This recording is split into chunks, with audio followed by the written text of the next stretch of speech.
अभी हम जनकपुर महानगर पालिका वार्ड नंबर 10 के मिथिलेश जी, इनको हम सब इज्जत इनकर रखनी चाहिए।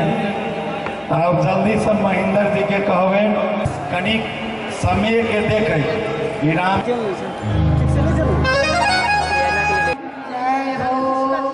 श्री सीताराम जी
मिथिला में सबसे प्रसिद्ध कुम्हरौरी